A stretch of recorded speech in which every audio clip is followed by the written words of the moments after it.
Сәлеметсіңдер ме, балалар? Бүгін біз жаңа сабақпен танысамыз. Жұмбақ. Батырманы бастым.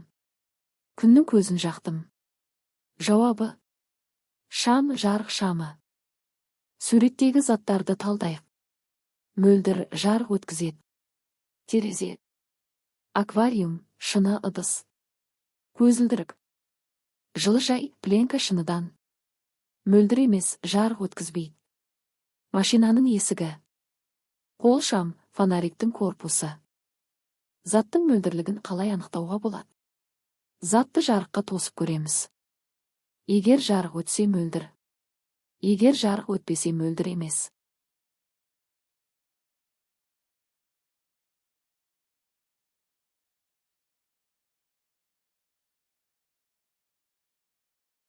Терезе, су, пакет мөлдір, өйткені олар жарықты өткізеді. Кітап, қолшам мөлдір емес, өйткені олар жарықты өткізбейді. Мөлдір заттар. Үйдің терезесі, шыны. Қыздың қолындағы бинокльдің әйнегі. Себебі: бұл заттар жарықты өткізеді, сондықтан мөлдір. Берілгендер: су, сүт, боялған су, нәтиже.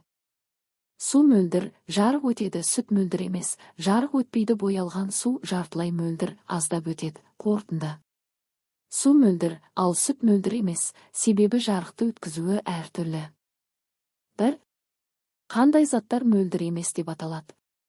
Жарықты өткізбейтін заттар мөлдір емес деп аталады. 2. Қандай тәжірибемен дәлелдеуге болады? Затты жарыққа тосып көру арқылы, шаммен немесе күн сәулесімен. 3. Артық затты тап. Кітап, қаламсауыт, лупа, парта. Жауабы: лупа. Себебі: лупа мөлдір, ал қалғандары мөлдір емес. Осымен балалар, сабағымыз аяқталды. Келесі сабақты көру үшін менің каналыма тіркеліп, лайк басып пікір жазуды ұмытпа.